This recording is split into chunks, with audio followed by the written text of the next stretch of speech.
Boucher right in your face.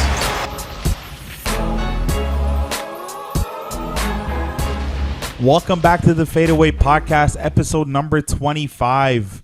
I'm your host, Faedaway. I got my boy Zaid here with me. We're brought to you by the Ball is Life podcast network. Chris Boucher episode. Ben Simmons episode. How you doing, bro? Rose episode. A lot of 25. Oh, D-Rose, a lot of 25s. A lot of 25s in the league, actually. Man. Is D-Rose back to the Bulls days? Because the last couple of games, they put him in the starting lineup, and boy, has he been a problem. He's not Bulls Derrick Rose. He's matured veteran Derrick Rose. Still a very... Honestly, I think he could start on maybe not any team in the league, but he can start on a lot of teams in the league. So for him to move to the starting lineup was a very, very interesting decision. Let's just start. Let's just go ahead and start because you already brought that up. Yeah, I mean, I was going to ask how you were, but I don't think we matter because it's playoff basketball. Who cares right now, about that right Leafs now? game 7 tonight, so we gotta chop. We gotta go. Chop. Let's go. Let's start with the East because honestly, I think the East we can wrap up pretty quickly. The East has been pretty disappointing. Not gonna lie to you. There's already a series that's done. A little bit, kind of expected for the most part. Let's stick with New York and Atlanta since we're talking about them. Atlanta takes the commanding 3-1 lead. Derrick Rose has moved into the starting lineup, I think, for Game 4. 3 and 4. 3 and 4. Mm-hmm. A little bit confused at that move because Derrick Rose was giving you great production off the bench. Well, regardless, Elfrid Payton played 5 to 8 minutes, and D Rose will get 36 off the exactly. bench. So whether he starts or whether he comes off the bench, it doesn't really make much of a difference. Maybe some bench production might, I think, be better for the Knicks at this point, give him a spark off the bench. But he's still playing those starting minutes. The biggest story is twofold for me, I guess, for that series. Trae Young has been virtually unstoppable. He's a problem, man. Despite me and despite a lot of people not enjoying his fishing for calls in that one specific move he has, he's been a problem. Mm-hmm. His handle is unreal. His ability to get to the basket is unreal. His shooting ability is unreal. There's players who are ready for the spotlight, and there's players who are not ready for the spotlight. And you can look at it. You can just directly compare Julius Randle, which pains me to say, and Trae Young. Trae Young's been ready. This is his first playoff series. He's ready. He's leading his team. He's making his team go. He's leading. He's doing everything he possibly can for his team to win it, and he's elevating his game in the postseason. Julius Randle, on the other hand, it's been a tough stretch for him. It seems like the Hawks have been able to figure out how to play him, how to guard him. He's been really struggling from shooting from the field, and that's hats off to Nate McMillan and the staff for figuring that out. But as somebody who loved seeing Julius's rise this year, seeing the Knicks rise this year, it's really, really disappointing to see Julius struggle in that series. Yeah, absolutely. He's definitely been inefficient. This has been a very chippy series. Let's just start off by saying that. They all have been, which has been great. This one, especially this one, I thought that they were going to pop off, especially with the spitting incident, with the fans spitting on Trae Young, which is completely unacceptable, disgusting. You can yell profanities and say whatever not say whatever you want, but you can say a lot of stuff. Spitting on them? But spitting on somebody, you would never hit one of the players, so don't spit on them. That's even more disrespectful. I don't want to get into that, but it's just a weird whole thing. But that whole series has been very chippy. Mm-hmm. John Collins and Julius actually were going at it pretty hard at the beginning of Game 3. And I found it pretty interesting because John Collins looked at Julius. He's like, who the F are you talking to? I've been guarding you all series. You haven't done ish. And he really hasn't. 26% shooting Game 1, 31% shooting Game 2, 13% shooting Game 3, 37 and shooting he had Game 23, 10, and 7, which is it's a nice looking stat line. But he took 19 shots, made 7 for 19, minus 17. It's tough, man, and you're not going to really do that. But on the other hand, you have a very deep team. You have Gallinari, who gave them 22 or 21 off the bench last game, 12 the game before. Hasn't obviously been fantastic, but he's been pretty decent. And like we said, Trae Young averaging, he actually, I had his stats up here for the playoffs. He bumped his scoring up 2 points. Yeah. 27.5 points a game, 10 assists a game. Double-double. He's shooting 37% from 3, which is not bad for a guy who's launching it as much as he is. From as far out as he is. Yep, absolutely. And 96% from the free throw line. He came to play. It shows. It shows in how, certain guys are ready for the moment, and these young stars, like you said last week, the league is in such good hands. The young stars in our league are really going to carry the NBA forward, and you see that going. You see that already coming into fruition. So, it just sucks that Julius Randle hasn't been able to rise to the occasion. It's tough. Hopefully, it's something that he takes as a learning lesson going forward.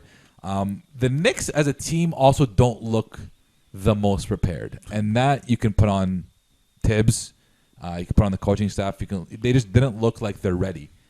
The Hawks came out from game one looking like they wanted everything, and they wanted to win everything, and they wanted all the smoke. So the Hawks just look like the better team. And I think the Knicks are just happy to be there, kind of thing. It's unfortunate that they're just happy to be there, though. That's kind of what I'm feeling. And then, like, in the blink of an eye, their run is over. Because Reggie Bullock, I'm not expecting much out of him, and we talked about him being 50, 40, 90, but like not really. Yeah. He had 0 points in 33 minutes, minus 16. Yeah. At what point are you too invaluable given how good you are defensively if you're giving them 0 points offensively? Taj Gibson starting for them at the center, 6 points, 24 minutes. I mean, you're not expecting much out of him either. But, I mean, why not just throw in some more Toppin minutes? He's your lottery pick. You might as well. At that point. You don't have much to lose at this point. Toppin gave them 13 points in 18 minutes. He could play. Taj gave them 6 in 24. I think Toppin is a bit underrated. People think. The Manuel Knicks even think quickly 0 points, 13 minutes. Like, that can't happen. But I feel like he deserves a little bit more than 13 minutes. But I mean, if he's producing like that, and especially producing better than Taj Gibson, I think you should put him in. It depends on matchups. It depends on how the game's going. But at this point, you're down 3-1. You gotta. It's over. Make some serious adjustments. It's over now. I do agree. I was wrong on this one. I thought the Knicks were going to come out way better, especially defensively. Defensively, the team has not looked like themselves, and Trey's been able to carve them up. And they've been terrible on both ends, to be honest. Yeah, exactly. The team play has been great by the Hawks.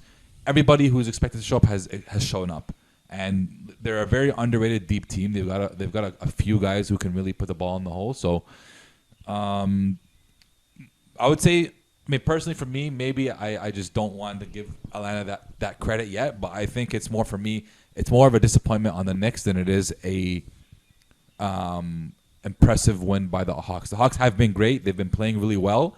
Yeah. But they haven't really been going up against much. Yeah. So, and RJ Barrett, I just want to point out, he's down from 17.6 on the year to 13.8. He's shooting 27% from the 3-point line. Mm-hmm. He shot 40% from the 3 this year. Yeah, it's tough. 27%. It's tough when it's your first playoff series. The Garden is bumping. A lot of pressure. Even though there shouldn't be any pressure on the Knicks, there still is a media expectation. Still is a fan expectation. Definitely. It's New York. I think they do have the 1 year grace period. I think this year is that 1 year you got of the fans being like, you know what?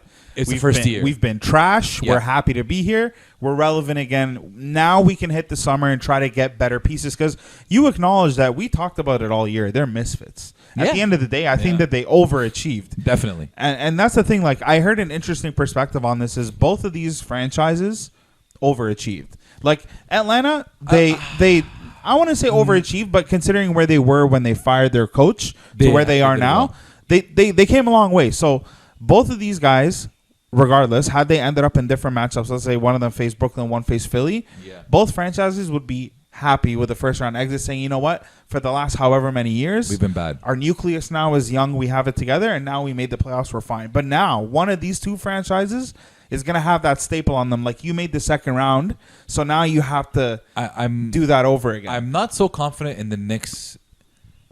I'm not so confident in the Knicks having a real nucleus. Like, you compare these two franchises. You have a really young franchise in Atlanta, where they've got a great young nucleus with Trey, John Collins if he comes back. You got Clint Capella, and then you've got also like veteran leadership like Lou Williams. You've got Bogdanovic as well as a pretty young player as well. You look at the Knicks, you're like, okay, Julius Randle, he's year 7 right now, I believe. Derrick Rose, who's a vet, he's maybe your second best player. RJ Barrett. Julius RJ. RJ Barrett is a second-year guy, so the timelines are so much different when it comes to the Knicks. It doesn't look like quickly. It doesn't look like they have a young core yet. There's still a lot of pieces to develop. I mean, like, they drafted Toppin to be a part of the young core. He's a top 10 pick. I don't know what, what that situation is going to be young for him. pieces they've got. I don't know if they got a young core yet. I think there's a difference in maybe the they're just one continuity. piece away. But the good thing about being in New York is you're in the Big Apple. If you're relevant, it makes it that much easier to attract somebody. Oh, for sure. Yeah, a lot easier to attract somebody. We'll see what kind of moves they make in the offseason because right now 5 games is going to be enough for them, it looks like. If they extend it to a game 6, I'll be pretty shocked because if you're down 3-1 for the most part, especially when you're a young team, first-year team in the playoffs, your heart is broken already. It's done. Let's move on. We spent too much time on this series. It's a good one though. It's 3-1 a good one. Doesn't tell the whole story. I think it's been a better chippy. series. Yeah, definitely. But yeah, I agree with that. Let's do the easy ones. Philadelphia and Washington. I thought Washington was going to do a lot better. I mean, didn't. Maybe like 4-2. Maybe a 4-2. Yeah, at least 2 games, but it looks like it's going to be a sweep. Game 4 is tonight. It's tonight. Yeah. So that today is Monday. So it looks like it's going to be a sweep by the end of this. I'll tell you what, though, man. Joel Embiid looks really good. Really good. The team looks Tobias really good, Harris man. looks really good. Doc Rivers. I just want to say, earlier this year, we went on Falco. when the trade happened. Yeah. And you guys laughed me off the stage when I said Philly could be a challenger. Philly's looking pretty good right now, man. They're looking good, well coached. Doc Rivers is looking like he's laughing right now. He's laughing. He's laughing right now. They're well constructed. Daryl Morey's laughing. Yeah. And I don't know. If they can stay healthy, Joel Embiid's looked great. And another guy that's looked great is another guy who struggled too in Giannis, which is going to be very interesting. But Philly is cruising. They should cruise. Next they're going to get Atlanta. You know what, though? I thought they were going to cruise, but I didn't expect Trae Young to be a problem. Can Trae Young get past Ben Simmons? Defensive player of the year, Ben Simmons, maybe? I don't know. That'll be interesting. I don't think it'll be a cruise. I think that one, if we're going to predict that one, I think that one's going to go to 6. If it's Philly, Atlanta, I think that one will go to 6. I do think Philly will. It looks like, they've got the easiest path, I guess, to the Eastern Conference Finals. Yep. So that's going to be a sweep for the Philly and Washington series. If Washington does come out strong and they win today, it'll be over in 5. There's no doubt about that. One of the most shocking, probably the most shocking series of this playoffs has been the Milwaukee-Miami series. And wow, did we get fooled. I would love to go back in time to check what the odds were if you took a bet on a Milwaukee sweep. Wow. Like you probably could have made $1 million. There's no way anyone predicted a sweep. There's money to be made, and it looked horrible for the Miami Heat. Nobody, if you want when you want to talk about a team breaking down from the get-go, it was horrible. Milwaukee did not go up against quality competition. Yep. I can't say they that. lost by an average of 20 points a game. Jimmy Butler didn't score more than 20 points in a single game, I think, in the playoff in the series. Bam Adebayo had a very disappearing series. He didn't look like himself. And Giannis, Drew played. Drew was proved incredible. to be a huge piece for the Bucks. Chris Middleton was balling out all series. The additions of PJ Tucker definitely helped them out. Bryn Forbes was great off the bench. That Spurs touch. DiVincenzo also was phenomenal this series. But he's out for the series. He's out for the season. That changes a lot for them going into Brooklyn. I won't say a lot. It will change a lot going into Brooklyn. DiVincenzo is a very quality player to have. I think if you have somebody else step up, he brings in great defense, though. He does bring great defense. I don't think he's going to be he's an extra body. Maybe you could put on Kyrie or James Harden. Not going to do much against those guys because those guys virtually unguardable. We're seeing it now. From that perspective, Giannis or somebody on Bucks said this isn't the bubble anymore, and it's. Listen, you can go back and say the bubble was different style of play, different no fans, different pressures on them, but Milwaukee came in and handled business. Yep, and nobody expected them to do that. I'm sure everybody's kicking themselves, saying, "Wow, we should have maybe saw this coming and given them more benefit of the doubt." But Miami needs to regroup. To say the least, they need to regroup, and Jimmy Butler's getting older. They're getting ripped right now because they didn't give up Tyler Hero for James Harden, and look at it. Look what could have happened. Yeah. So I don't know how true that is. Maybe it is true.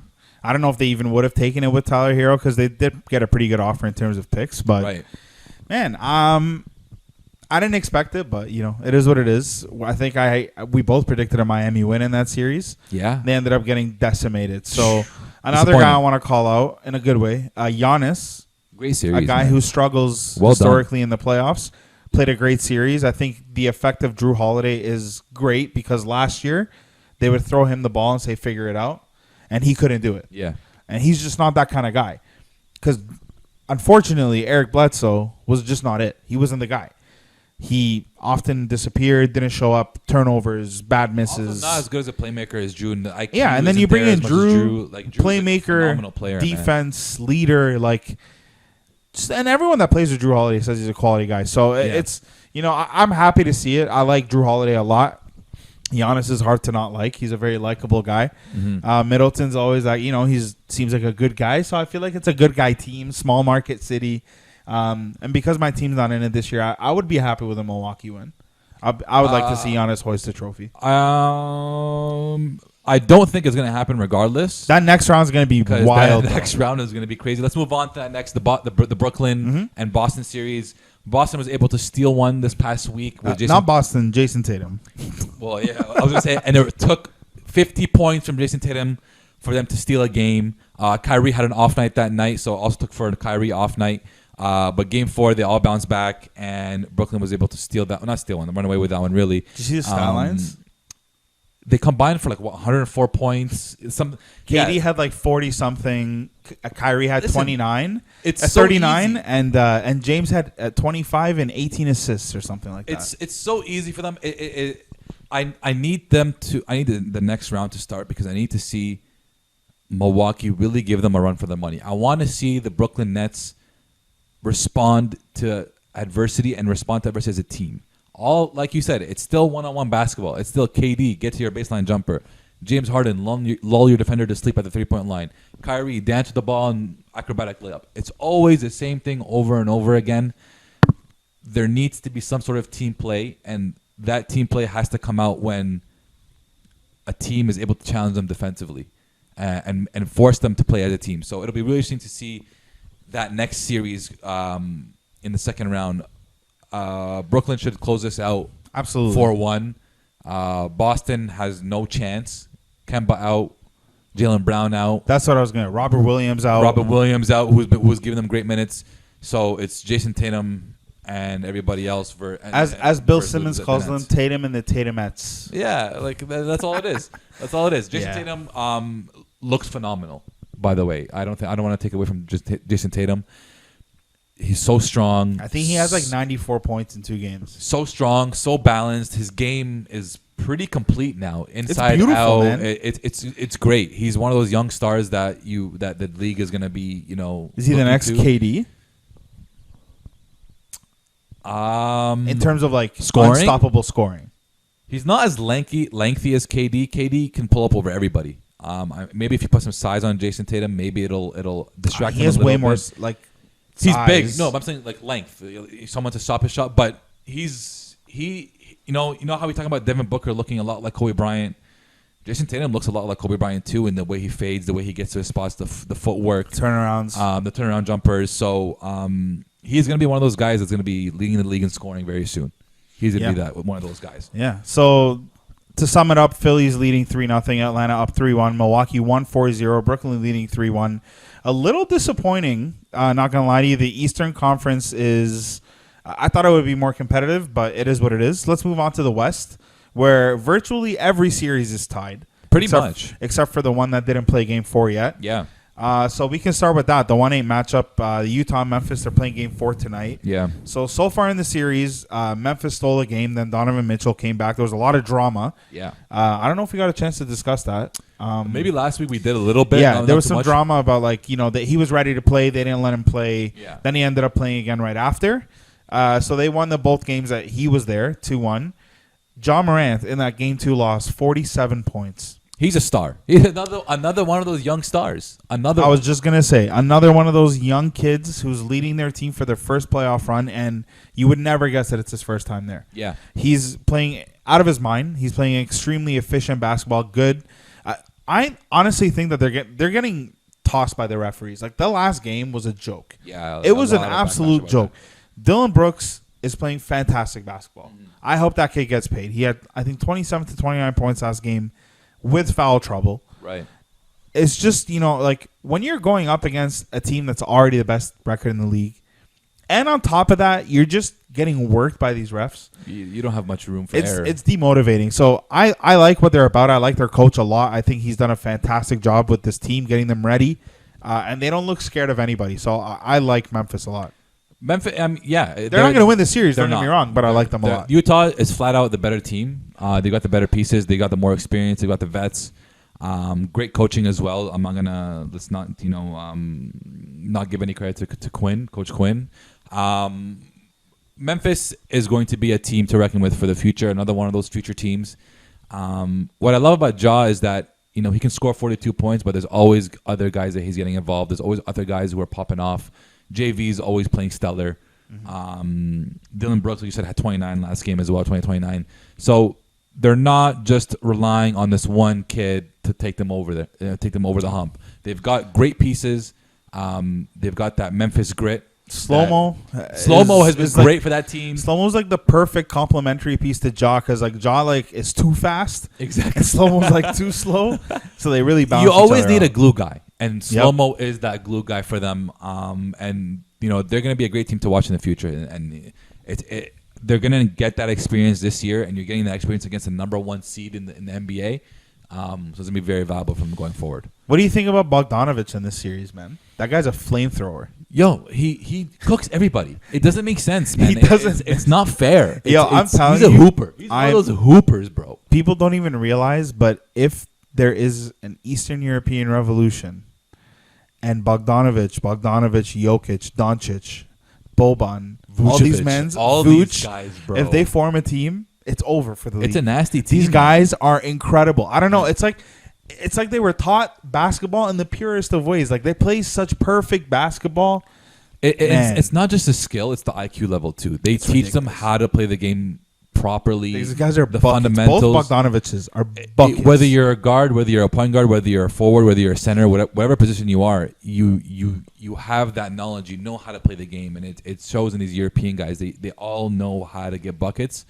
And it's impressive. It's crazy. It doesn't make sense how well they do it. So in this series, it was the game 2 where after they won, he had 29 points that game. Mm-hmm. It was just ridiculous. It felt like he was throwing everything in. And on this series, I think he's putting up. His average on the year is 17. He's putting up 21 a game in the playoffs. Yeah, and he's more efficient. He's going from 43% to 51% from the field. Yeah.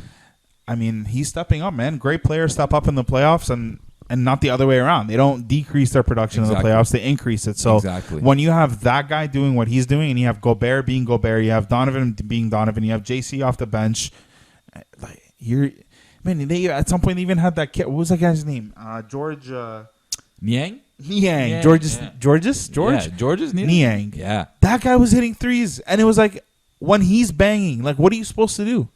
They're too loaded. They're too loaded for that team. Deep. Yeah. And did you know that Quinn Snyder was a shooter?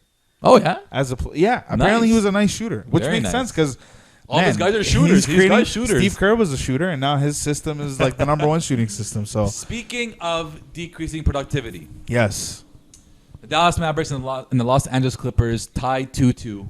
Crazy series. Crazy series. No teams won at home. I don't think we've seen a game yet where both teams have been playing well. It's either been one team playing really well, another team having one player play well, but the rest of the team not playing well, and obviously vice versa. Kristaps Porzingis averaged 9 rebounds on the season. He's averaging 3.7 or just under 4 rebounds in this series. I think Campazzo is averaging more rebounds as a 5'6", 5'8", 5'9", 5'11" guard in the Denver Portland series. I understand it's a different series, but he's also 5'11". KP, you're 7-something, 7'1", 7'3". He's not just 7'1". He's hella 7. He's 7'3". And Luka showed a lot of frustration in that game 4. And that game 3, he didn't play too well as well. He has nerve damage in his neck. Yes, he got injured in game 3. Game 3, right? He had nerve damage in his neck, and he still played better than Porzingis. Exactly, and then dropped only 19 in Game 4. Shot 14% from the three, 37% from the field. Tough Game 4 from him for Doncic. Now you have an injured Doncic. He's getting better. They reported today he woke. You know what it sounds like to me? Have you ever had one of those things in the middle of like? It happened to me in intramural soccer in first year university. I kicked the ball and I turned, and right when I turned, I popped something in my neck. I don't even know what it was. No contact, and it was just like neck soreness. I couldn't move.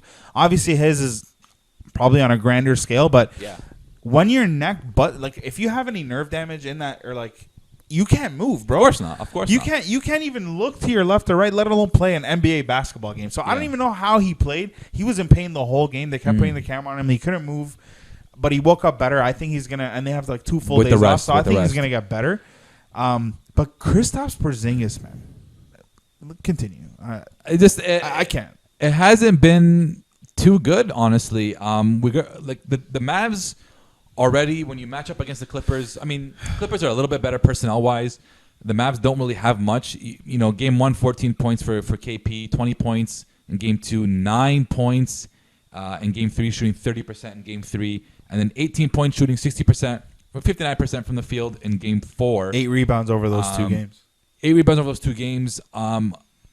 If you're shooting 59% from the field, I need you to shoot more. Because you shouldn't have only 18 points. You need to shoot more. You need to be more assertive, especially when you have Doncic injured. You need to go to him like, hey, give me the ball. Yeah. Give me the ball. Let me work. You're injured.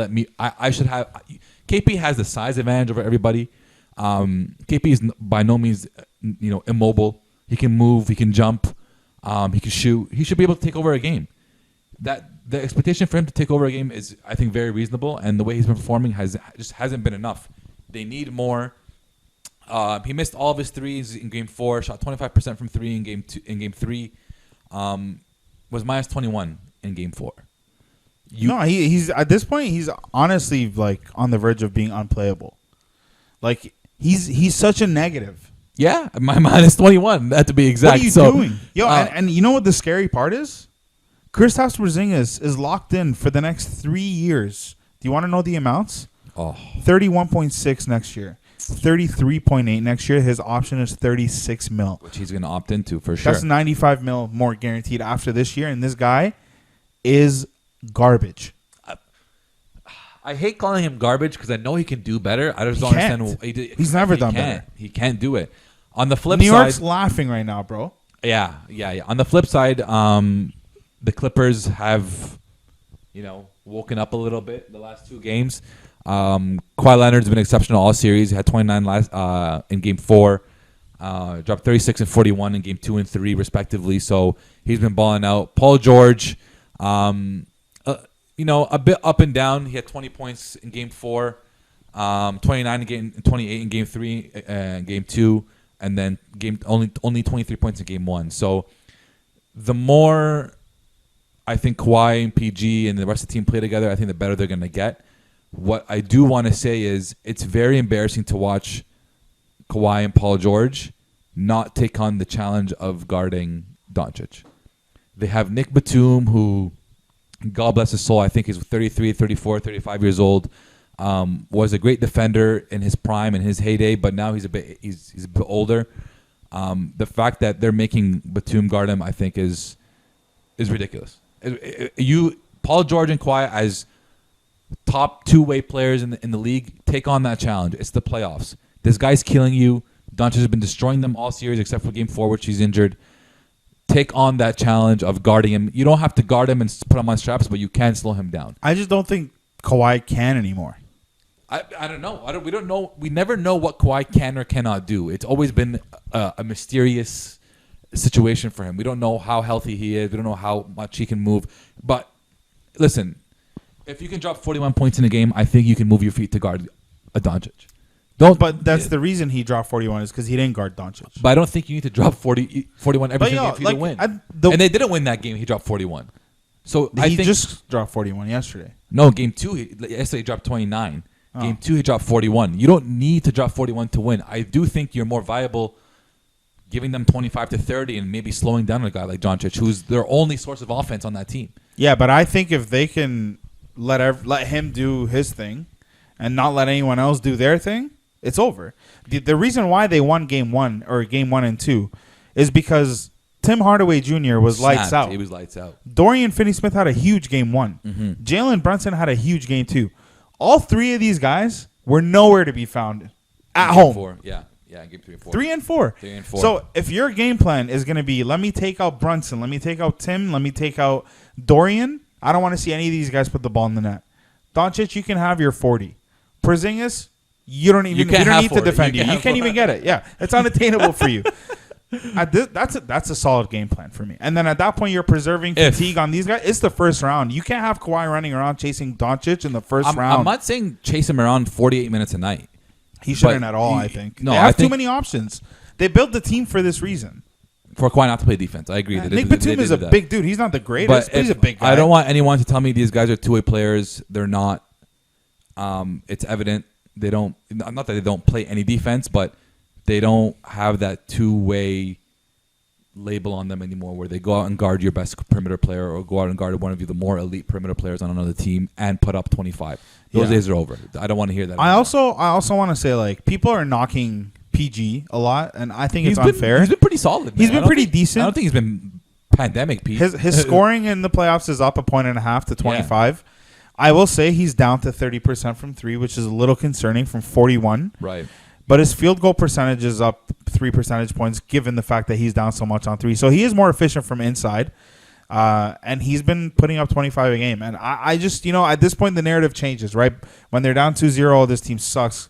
Tyloo's this guy's that. Now it's 2-2, and Porzingis is this. Doncic is hurt. You're like, okay, at this point, I don't even know if Dallas can win another game in this series. It's probably going to be over in 6. Doesn't look like it.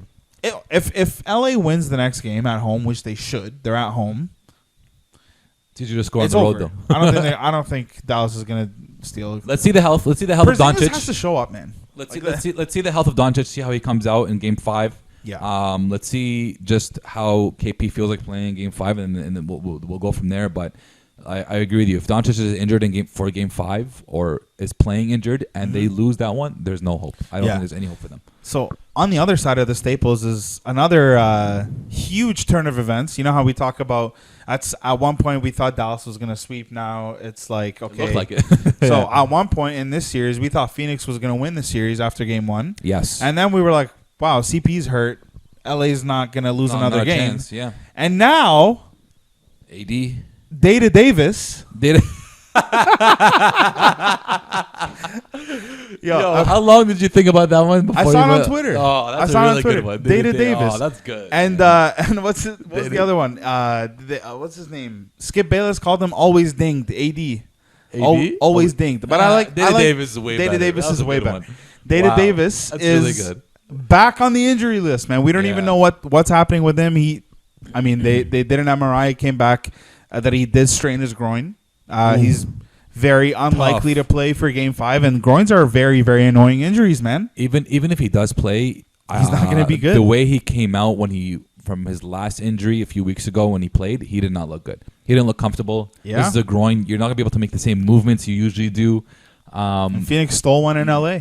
2-2. Chris Paul's been injured too. I think that's feeling better. He's getting more range of motion. 18 points last game. Yeah, so I think that's getting better. Yes. It's not looking good for the Lakers. LeBron at year 18 is going to have to carry. Yeah. How much can his shoulders take? Especially with the Lakers who have not been solid throughout these playoffs in the last few weeks. So yeah. KCP also didn't play last game. They said they're expecting him to play next game, but who knows? Without KCP, that's also a huge hit. Yeah, so it's looking great for Phoenix. If they're healthy, if Chris Paul's healthy, they've been playing well. Yeah. Tom is laughing right now. No, what a luxury! This guy misses the playoffs for 10 years, and then they have the second best team in the West. There's no transition. It's not like they go 8 seed, 6 seed, then they get better. No, they're just gunning for the top. But I mean, it's been a fun series, man. Like, I mean, we both, I think. I don't know about you, but I want Phoenix to win for sure. 100%. It would be nice to have Phoenix win. We need a new king. It would be. I mean, I don't care too much about this series about who wins. I don't have a preference. LeBron, just get your rest. There's too much parity in the league now that I just want to see some other players win it. That's what I will say. This year's playoffs is going to be very interesting because any team can win. I think it's really up for grabs amongst It's like the 4 complete or 5 opposite of an teams. asterisk. Exactly. And LeBron, you've had your run. Lakers won last year. I'm more than okay seeing them out. But the last series, Denver, Portland, tied at 2-2 as well. Very competitive, very chippy. A great matchup all across the board. Everybody matches up pretty well. Storm and Norman had a great game. 29, I think. Game he 4, dropped. yep. Dame struggled that game, so it was a great pick me up for Dame to. He led the team. I think he led the game actually. 11 for 15 from the field. Norm showing the value he's got, the value he can bring to a team next year. So that was a very big game for him. Austin Rivers, I think, had a very big game 3. Yep. Won the game for them. And that's something now that I'm thinking about when the Knicks had dropped him earlier this year in the middle of the season. I was curious as to why they did that, because I think Austin Rivers could be a great veteran guy for you to have in the playoffs. Baby. And Denver made the pickup for Austin Rivers, and I said that was a very good pickup for them, and obviously now it paid dividends for them. I will say, though, game 1, 6 points. Game 2, 9. Game 4, 8. Right. Game 3, 21. It seemed more like a one-off, but hey, man. He can contribute, though. If you're a midseason pickup exactly, and you won us a playoff game, you have more than fulfilled your duties. Exactly. So that's what I said. What I meant is, like, Denver having him as a midseason pickup, he's going to come in handy at some point for you, and he did in Game 3. Who do you think is going to win? Are you still going? I went Portland in 6. Man, I went with the underdog. I think it's going to go to 7 for sure. Yeah. I don't think there's going to be one team to win 2 of the next 3. The next 2 straight. Yeah. This one's up in the air for me because Jokic has been great, but the other guys are just not reliable enough. Like the Austin Rivers, I can't trust that you're going to have another game like that. Like Campazzo, I don't know. Michael Porter had 3 points in Game 4. Yikes. Like, that's unacceptable, man. He's got to be one of those young guys too, man. 3 points. Like, I know for a fact, my internet's not giving me the field goal percentage, but here it is. What? How many? 1 of 3? Okay, there's something off about this. Did he get hurt? 1 of 3? Minus 17? Ooh. 22 minutes? I need to search this up. Did he get hurt? I feel like he got hurt. Anyways, they need more guys. I just don't know. I think Portland ultimately is going to have more star power. Yes. And they have better pieces. I think they're gonna win it in 7. In 7. Okay. I'm gonna stick with the 6. With the original prediction, Portland in 6. You think Portland can win 3 straight games? 2.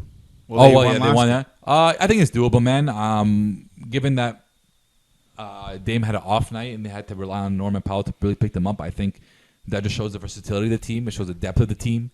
It's hard to beat depth. It's very hard to beat depth, and they don't have reliance on guys who can't produce. Like, if Denver's going to rely on Austin Rivers, that's not guaranteed. You're going to rely on a young guy in MPJ, that's not guaranteed. You're going to rely on a Campazzo who's 5'11", that's not guaranteed. You look at Portland's roster, Melo can give you big buckets. CJ can give you big buckets. Dame, big buckets. Nurk, when he's feeling it, can give you some buckets that you really need. You got Norm Powell that can give you buckets. So they've got a lot of pieces that can give them timely buckets. And that's why I think is going to be the difference in the series. So I'll stick with them in 6.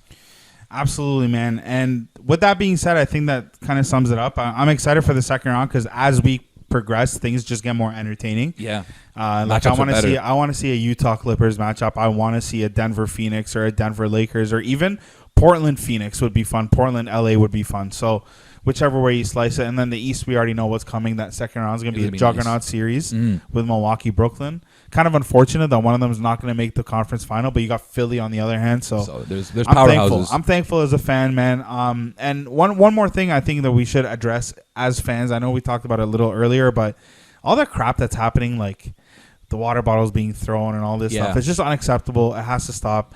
But I do think that they scapegoated my guy in Boston. I don't really care much for him. I think he's stupid. With the bottle?